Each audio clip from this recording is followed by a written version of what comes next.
હા બેન, જય જય જય જય જય દ્વારકાધીશ. ખાસ આપણી સાથે ગુજરાત રાજ્યના મિનિસ્ટર મુળુભાઈ બેરા છે. મુળુભાઈ, ખાસ જે દ્વારકા ડેવલપ થાય અને ખાસ ઘણા બધા દ્વારકામાં કાર્યક્રમ થતા હોય છે. આજના કાર્યક્રમમાં આપની મોટી હાજરી, શું કહેશો આપ? આપણે દ્વારકામાં અલગ અલગ ખૂબ કાર્યક્રમો થતા હોય છે, પણ આજનો જે કાર્યક્રમ છે એ એક અલગ પ્રકારનો કાર્યક્રમ છે.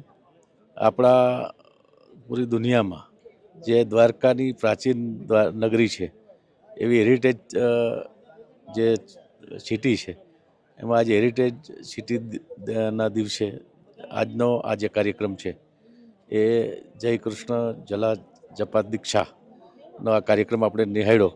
ખૂબ સરસ કાર્યક્રમ કરવામાં આવ્યો. જે આ એનજીઓ છે એ અલગ અલગ એનજીઓનો આ કાર્યક્રમ જે ભગવાન કૃષ્ણ માટે એને કેમ્પેન ચલાવે છે અને મને વાત કરી કે આવો કાર્યક્રમ દ્વારકામાં કરવાનો છે. તો અમે બહુ ટૂંકા સમયમાં કાર્યક્રમનું આયોજન કર્યું અને ખૂબ સરસ કાર્યક્રમ આજના આપણા એના સ્થાનિક અને અલગ અલગ અધિકારી પદાધિકારીની ઉપસ્થિતિમાં કરવામાં આવ્યો. આજનો કાર્યક્રમ છે એ એનાથી પૂરી દુનિયામાં આપણી ભગવાન દ્વારકાધીશની જે સમુદ્રની અંદર જે પ્રાચીન નગરી છે એમાં કુવા ડ્રાઈવ પણ કર્યું, ત્યાં માળા કરી અને 7 જેટલા જે કુવા ડ્રાઈવ કરવા માટે જે ત્યાં રવિન્દ્ર અને અન્યની ટીમ છે એ ત્યાં ગઈ હતી. સાંસ્કૃતિક કાર્યક્રમ કર્યો, યજ્ઞ કર્યો, ગોમતી માતાનું અહીં જલપૂજન કર્યું અને વર્લ્ડ રેકોર્ડનો જે એનો પણ એનાથી સન્માનિત કરવામાં આવ્યા. અહીંયા પ્રતિષ્ઠિત આ એનજીઓ જે અલગ છે એમાં અલગ અલગ પ્રતિષ્ઠિત વ્યક્તિઓ પણ એમાં જોડાયેલા છે. એટલે ખૂબ સરસ રીતે આજનો આ કાર્યક્રમ દ્વારકા નગરીમાં થયો અને એનાથી આપણી દ્વારકા નગરીમાં જે આપણા આદરણીય વડાપ્રધાન શ્રી નરેન્દ્રભાઈ મોદી સાહેબ, આપણે ખબર છે ગયા વર્ષે એની પોતે કુબા ડ્રાઈવ કર્યું હતું અને ત્યાં મોરપીચ જ્યાં અવશેષો છે, જ્યાં દ્વારકા નગરી છે ત્યાં એ મોરપીચ લઈને ગયા હતા અને ત્યાં મૂકીને આવ્યા. એ પછી આપણા દ્વારકામાં ખૂબ ટુરિસ્ટો પ્રવાસીઓ છે એ વધ્યા છે. એટલે આજનો કાર્યક્રમ એક અલગ રીતે જે બીજા કાર્યક્રમો હોય એના કરતાં ખૂબ અલગ રીતનો કાર્યક્રમ હતો અને આ એનજીઓને પણ હું ખૂબ ખૂબ ધન્યવાદ પાઠવું છું કે કૃષ્ણ કેમ્પેન જે ચલાવે છે એમાં આજનો જે આ કાર્યક્રમ છે જલા દીક્ષા કાર્યક્રમ એ ખૂબ સરસ એનું આયોજન કરવામાં આવ્યું હતું. મુળુભાઈ, ખાસ કરીને વાત કરવામાં આવે તો અતિથિ દેવોની ભાવના ગુજરાતીઓની રહી છે. જે લોકો ચાલુ પ્રોગ્રામે પણ આપને બિરદાવ આપે, અંગત રસ લઈ અને ઘણું બધું ધ્યાન આપવામાં આવ્યું છે, સૂચના આપવામાં આવી છે. શું કહેશો એ બાબતે આપ? ના, આપણી તો ફરજ છે કે આપણે અતિત આપણા મહેમાન છે જે હૈદરાબાદથી અહીંયા આવીને આ કાર્યક્રમ કરવાના હતા.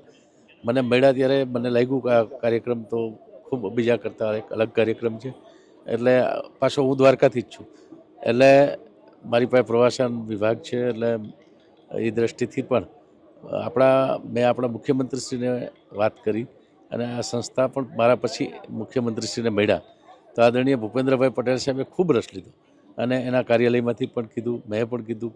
સ્થાનિક આપણું જે જિલ્લા વહીવટી તંત્ર છે, ખાસ કરીને આપણા આસિસ્ટન્ટ કલેક્ટરથી લઈ અને સમગ્ર ટીમ છે એની આ ખૂબ જ ટૂંકા દિવસોમાં 2-4 દિવસમાં આ સમગ્ર કાર્યક્રમનું જે આયોજન કર્યું છે એનાથી એ સંસ્થા પણ પ્રભાવિત થઈ છે અને આપણી તો ફરજ છે. આપણા સ્થાનિક બધા આગેવાનોએ પણ એમાં આ કાર્યક્રમમાં ઉપસ્થિત રહ્યા અને આપણું જિલ્લા વહીવટી તંત્રએ ખૂબ રસ લઈ અને ખૂબ ઓછા સમયમાં આ કાર્યક્રમનું આયોજन કર્યું. क्या अंदर कैसा लगा, इधर की व्यवस्था, इधर के लोगों, खास करके आप अंदर जाके आए?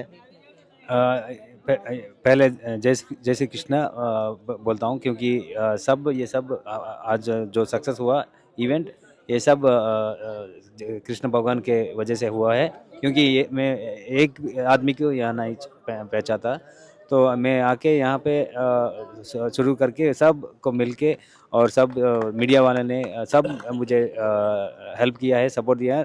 पहले से मिनिस्टर और गवर्नमेंट ऑफ गुजरात सबसे अच्छा बड़ा सपोर्ट दिया है। और अंदर जाने के बाद हमको ऐसा लगा कि कोई और मैं हमारा साथ है, हम 7 नहीं 8 है, कोई और हमको दर्शन कर रहे हैं, ऐसा डायरेक्ट कर रहे हैं, ऐसा कुछ हमको लगा है, वो श्री कृष्ण भगवान सब मानते हैं। और उसको वहाँ जाके जल जप दीक्षा करने में हम सब बहुत लकी मान रहे हैं।